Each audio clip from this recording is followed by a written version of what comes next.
সুকান্তর বিবেক বাণীতে বিতর্ক তুঙ্গে। ক্ষমা চাইতে হবে বিজেপির রাজ্য সভাপতিকে। শান আড্ডার বঙ্গ সফরের দিনেই রাজ্য জুড়ে প্রতিবাদ মিছিল তৃণমূলের।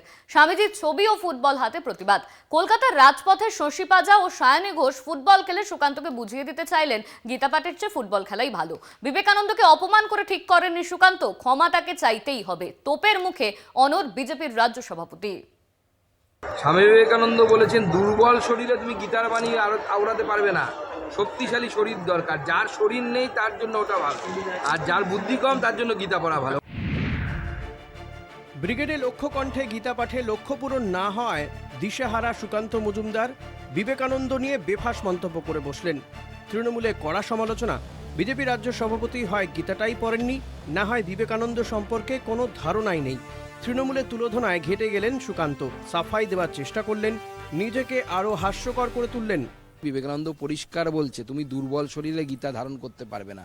ফুটবল খেলে শক্তিশালী হলে গীতার বাণীকে আরও বেশি করে সামনের দিকে নিয়ে যেতে পারবেন। সেই জন্য ভগবান শ্রীকৃষ্ণ গীতা অর্জুনকে দিয়েছিলেন, সুদামাকে দেয়নি তার বন্ধুকে। 24 দোরগোড়ায় সাম্প্রতিক একাধিক ভোটে মমতার কাছে দুর্মুষ হওয়া বিজেপি রাজনীতির জমিতে থই পাচ্ছে না। ধর্মীয় মেরুকরণে মরিয়া চেষ্টা। ধর্মের সুরসুরি দিয়ে এই বাংলার মাটি গেরুয়া করা যাবে না। তৃণমূল সিপিএমের লাগাতার আক্রমণে বঙ্গ বিজেপি অকুল পাথারে। ছুটে আসতে হয়েছে বিজেপির সর্বভারতীয় সভাপতি এবং খোদ মোদীর সেনাপতিকে। বঙ্গ বিজেপি চাঙ্গা হবে কিনা সময় বলবে। তবে বিবেকানন্দ নিয়ে আলটপকা মন্তব্য করে সুকান্ত তৃণমূলের হাতে অস্ত্র তুলে দিয়েছেন। ইস্যু ধরে তৎক্ষণাৎ আন্দোলনে তৃণমূল। শ্যামবাজার থেকে সিমলা স্ট্রিট, পূর্ণ মোড় থেকে হাজরা, কলকাতায় প্রতিবাদ মিছিল তৃণমূলের। বিজেপি সীতা গীতা কাউকে বাদ দিচ্ছে, সবাইকে রাজনৈতিকভাবে টেনে আনছে এবং তার মাধ্যমে ভোট পাওয়ার চেষ্টা করছে। কিন্তু এই কালচারটা বাংলায় চলবে না। দেখুন, ওনারা যদি মনে করেন যে শুধুমাত্র গীতা পাঠ করলে রাজ্যপাঠ হাতে আসবে, তাহলে এটা ওনাদের অত্যন্ত ভুল ধারণা। জেলায় জেলায় ব্লকে ব্লকে বিবেকানন্দ অস্ত্রে প্রতিবাদ তৃণমূলের। মিছিলে, প্রতিবাদ সভায় বিবেকানন্দ ছবি এবং ফুটবল। গীতা পাঠের চেয়ে ফুটবল খেলাই যে শ্রেয়, আদৌ কি বুঝবেন সুকান্ত মজুমদার, নাকি বুঝেও ন্যাকামো করছেন? বিজেপি রাজ্য সভাপতির বিরুদ্ধে সুর চড়া তৃণমূলের। ক্ষমা চাইতে হবে সুকান্ত মজুমদারকে। রাজ্য জুড়ে তৃণমূলের প্রতিবাদ মিছিল থেকে আওয়াজ উঠল।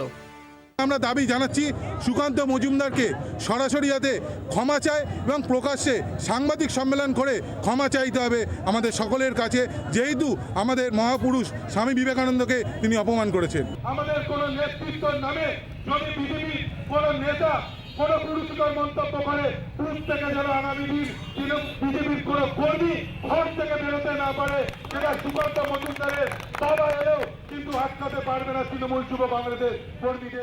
রাজনীতির হালে পানি না পাওয়া বঙ্গ বিজেপির সেনাপতি স্বভাবসিদ্ধ ভঙ্গিতেই বেঁধলেন তৃণমূলকে। আমি তৃণমূল কংগ্রেসের নেতৃত্বদের খোলা চ্যালেঞ্জ দিচ্ছি, আবার আমার ভিডিও নিয়ে বসুন। কোথাও যদি দেখা যায় যে স্বামী বিবেকানন্দের বিরুদ্ধে আমি বা কোনো কথা বলেছি, স্বামী বিবেকানন্দ সম্পর্কে কোনো কথা বলেছি, কারণ কথা হয়েছে তৃণমূল কংগ্রেসের নেতাদের বিরুদ্ধে, সেজন্য এই জেলখাটা আসামিরা স্বামী বিবেকানন্দ নিয়ে কি বলবো সেটা নিয়ে মোটেও ভাবিত নয়। নতুন বছর শুরুর আগেই বিজেপি কেন্দ্রীয় নেতৃত্বের ডেলি প্যাসেঞ্জারি শুরু। সেই আনাগোনা আরও বাড়বে। রণকৌশল চূড়ান্ত হবে। লোকসভা ভোটে রাজ্য থেকে 35 আসনের জন্য ঝাঁপাবে বিজেপি। কিন্তু আদি নব্য দ্বন্দ্ব আদৌ কি মিটবে? সুকান্ত, শুভেন্দু, দিলীপ, রাহুলরা একযোগে মাঠে নামবে কি? কলকাতা টিভি।